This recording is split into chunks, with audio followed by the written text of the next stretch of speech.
I thought I'd take a break, get out of the house in this beautiful California desert weather, and announce that I am absolutely over being scared about the pandemic. I've never cared less. It's so low on my priority list right now of fears, but guess what's number one? My fear of the economy. This will, in the history books, come down as the year that America finally made the decision.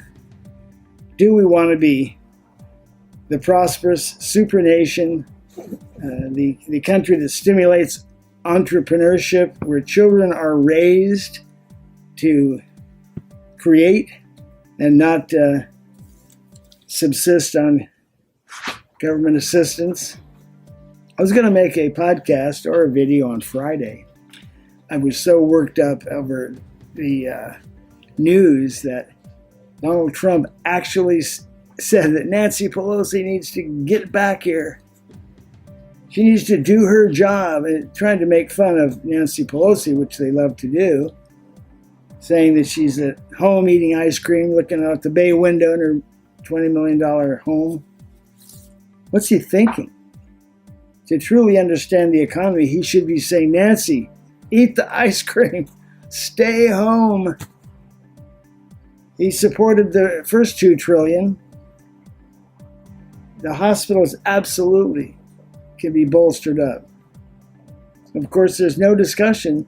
Had the government not gotten involved in the health business in the first place in the 60s, the free enterprise system would be so prepared for this.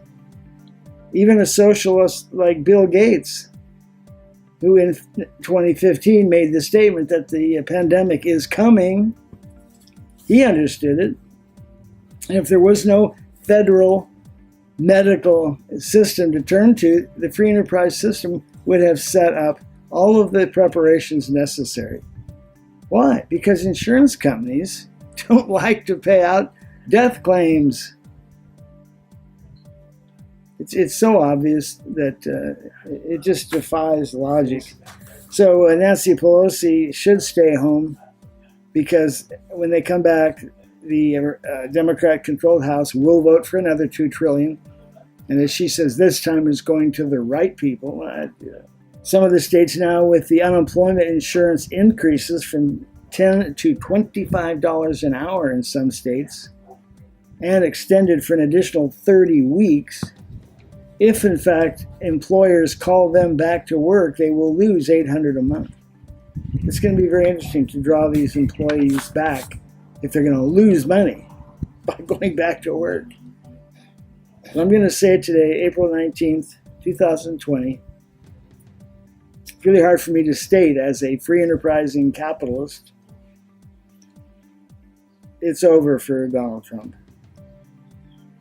And worse than that, it's over for the Republican-controlled Senate, which was our fail-safe, our filter against all of the socialism that's coming out of the Democrat-controlled House of Representatives. There is no limit to what they will promise voters between now and November. Absolutely no limit. And the Democrats will portray these gifts in such a way that when the Republican-controlled Senate has to veto, because we can't afford them, it'll debase the currency, it'll weaken us in world trade, the Republican-controlled Senate will look like the ogre. And guess what's going to happen? There are Republicans who are risking losing their Senate seats to up-and-coming Democrats who are screaming, elect me and I'll make sure your unemployment continues for a full year. And guess what? The Senate, 4 seats, I think, is it 4 or 5? And all of a sudden you have a Democrat-controlled Senate, and that's it. Open the floodgates for whatever the House wants. Now that it's left between now and November, up to Trump. And if he vetoes what the Senate passes, which as a businessman, he might, but now he's becoming the politician. I'm sure behind the scenes, someone's telling Donald Trump, hey, dude, it's like the movie I love movie analogies, as you know from my last podcast. The Miracle on 34th Street, remember that? Where the judge was faced, he had to make a ruling on whether or not Santa Claus existed. In the judge's chambers, his political manager said,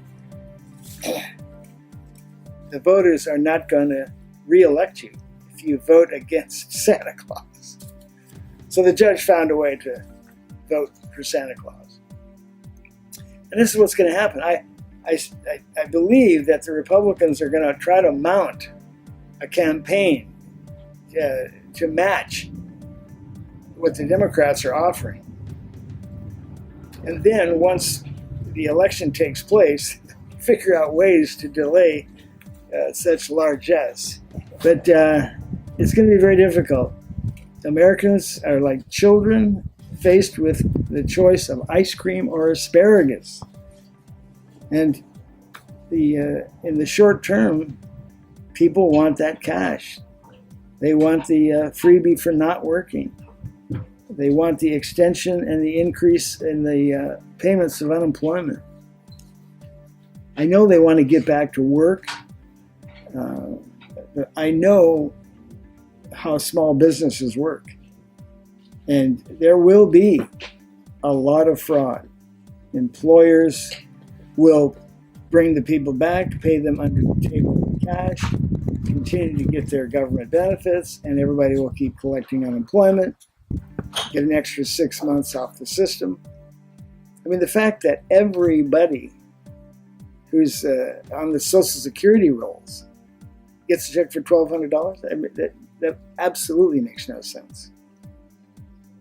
Anyway, I'm going to make the unfortunate prediction that Americans are going to become too addicted to the sugar that's being offered to listen to the importance of eating your vegetables, which means letting the free enterprise system get you out of this. Study what happened with the Depression after the collapse in 1929. Herbert Hoover, they were doing everything to try to bring back some type of free enterprise to solve the problems. There were some government programs to stimulate businesses to regroup, but there was just too many people on the streets hungry, and they are voters. Roosevelt stepped in, elect me, everybody eats. He had already done it, quite frankly, in New York when he was governor, set up his own work program, but he was acting in the state of New York like an entrepreneur in that state. It wasn't a free food giveaway. It was, hey, you come in and sweep the streets, come in and help us pave the streets, and we'll give you a job. And then he goes in as the president and says, you don't have to work, just come get the money. But America then became what they had hoped for with the progressive movement as the turn of the century. And we became essentially, the first time we got our foot in the door, a federalist socialist society. But the power of the free enterprise system is so huge that it overcame all of that.